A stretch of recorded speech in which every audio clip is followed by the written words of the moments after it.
Alright guys, well, I'm back today with another high value option for an AR-15 or similar platform when it comes to low power variable optics, or LPVOs for short. The one we're looking at today is actually the Strike Eagle 1-8, but this one is the OPMOD version, or the Optics Planet exclusive modification. You can find this on Optics Planet's website, and they actually sent this out to the channel for me to try out. And I want to give a huge shout out to these guys because it's really difficult to get stuff out to the channel right now. So them sending it over allows me to evaluate it and give you guys a fair and honest opinion so you know what's junk and what's not, so you don't waste your money, especially when money is tight and things are going for a little bit more when it comes to rifles and ammunition. This is pretty interesting because it generally sells for $500, but it's on sale for $399 on Optics Planet's website. And I also have the coupon code 704TAC to save you 5% off your Optics Planet order.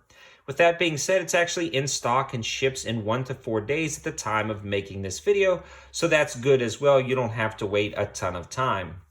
Something like this is more of a jack of all trades optics, and I've really been leaning towards LPVOs setting up my 16-inch rifles lately. It's nice because if you're not familiar with this, you can actually zoom this into the 1 power setting and use this as a red dot, or zoom it all the way out to the 8 power setting and make really distant shots out to 500 and 600 yards with that 16-inch AR-15 platform. We're going to start by talking about its specs and features and its performance down at the range, and really dig into the reticle system because I find that incredibly interesting on this setup. They even include a booklet explaining just the reticle. When it comes in the box, you're just going to get the optic, not the mount. This is actually a HIRAM scope mount I've done reviews on in the past. One of my favorite high value mounts for under 50 bucks. This comes in at about $35 if it's still in stock. I'll leave the link in the description below, but these generally sell out fast and you gotta wait a couple months for them to restock. But just in case, I'll throw it down there. But enough talking about that, let's talk about those specs and features and performance. So I'm gonna show you guys the side of the box, and you can pause it so you can gather any information you might need. And then we will talk about its general specs and features. This one is a 30mm tube, and this has become pretty much the industry standard. If you're doing a 1-inch, I don't think you should be charging much more than $100 at this point because there are so many good 30mm tube options out there, and even 34mm tube options out there. I feel though that at this price point, the 30mm tube does a great job. The other thing, it's got an adjustable diopter on the back to allow you to focus everything in, and this one is also illuminated. We'll talk a little bit more about that when it comes to the reticle part of this review. Another cool thing about this optic is actually is a throw lever built into the zoom knob. This is really key because in an LPVO, something like this, you may be hunting or tracking game across the field with the 1 power setting. Then once you quickly zoom in to take your shots at a more precise location on the animal. The other option is you can be using this in competition or personal defense, and ranges can change. So having that throw lever built in is nice. You don't have to buy it secondarily. It's small, it's unobtrusive, and it works very well. I'm a huge fan of that throw lever. On the side, you can see the illumination knob. It works really well. It's got good grip around it, and it takes that standard CR2032 battery. No issues there. This one does not have any on and offs between the settings, but not that huge of a deal. Something though I would like to see, and kind of got spoiled on with some other optics. This one has cap turrets, and underneath the cap turrets, it's really easy to adjust and sight in, and it's toolless, and everything's sighted in and adjusted correctly down at the range. Only took me a couple shots to get everything sighted up and sighted in. Again, the same on the windage adjustment.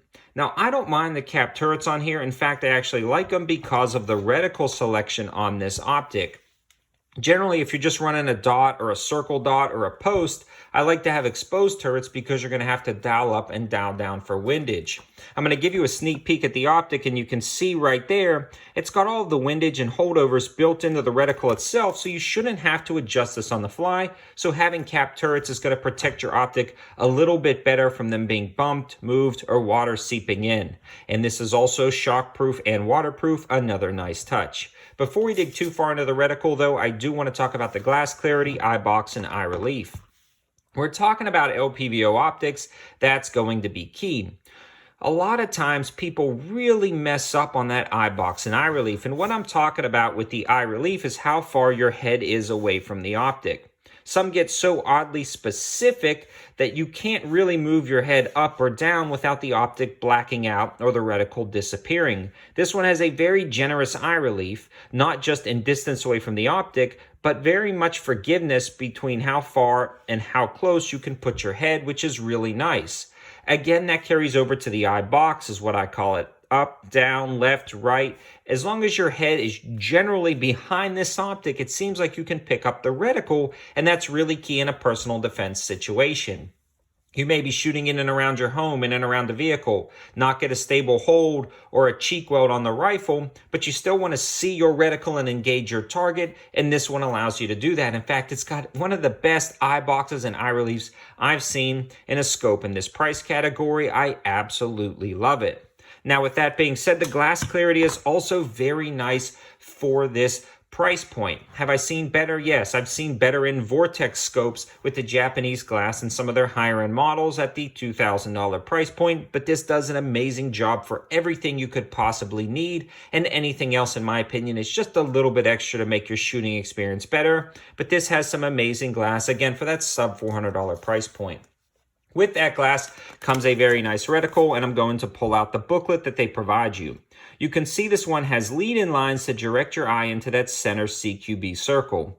It's illuminated, although it doesn't get bright enough for a bright sunny day. It definitely gets bright enough for a cloudy day, or if you're going to be shooting at dusk, in varmint hunting, things like that, this is going to be key to have an illuminated reticle. Also, with the 1 power setting, this truly is a 1 power setting. It's very clear, and it's almost a seamless transition between peripheral vision into the reticle itself. So having that illuminated reticle is perfect for inside your home for personal defense, and you can truly use this as a red dot. From there, you can see it's got leader lines for windage and elevation, and explains very nicely in this instruction manual how to use everything, making this go from 3, 4, 5, and even 600 yards. It also explains what types of calibers and distances it can work for, and if you need to shift it any, this manual explains everything very well. Moving along, there's some other cool things about this reticle. At the top, you actually have a range estimator, and that range estimator is going to be explained off of a torso. So you can see when the put to torso at the bottom, at the top it's going to be 300. If the head goes to this line, it's 400, so on and so forth as you go down. And it explains those elevation holdovers as well as the ranging tool that's built into the reticle. Also, the ranging tool is not going to get into your way. It's located at the top, and I love this location. It's not left or right, so it doesn't inhibit your view. And again, if you're tracking game across a field, it's located at the top. You can bring it down, kind of range whatever you're going to be shooting at, and then bring it back up and use these tools right here to engage your target. I absolutely love the way they've done this reticle. And to top it all off, it does come with that VIP warranty. I've never had to use it because all of my Vortex products have been going great. In a nutshell, guys, if you're looking for kind of a mid-tier optic that's going to have a ton of specs and features that are just going to blow you away without breaking the bank, it's going to be really, really hard to beat this for $380. I feel like there's going to have to be something about the reticle you just personally didn't like or something like that that's going to steer you away, because honestly, I haven't seen a single negative. There are some things I would like to slightly improve about this optic, and the main thing is pretty much the illumination. I'd like it to be a little bit brighter like some of the other Vortex offerings. But when you jump from this to some of those other ones, they're doing something different with those emitters. And that is what you're paying for a lot of times in those other optics. And you're going to jump in price about $300-400 for that illumination. It's just the way it is. When you're doing an illumination of an etched reticle like this, it's going to be the same as pretty much every other optic out there for that illumination brightness setting. Great for dusk, great for in the home, but it's going to kind of wash out on a bright sunny day. But then Vortex does make some other options that I've reviewed on the channel. If illumination is exactly what you need for a bright sunny day on like a red dot setting at the 1 power setting, then you can check out those reviews and expect to spend about $600-700, maybe climb up to $1,000.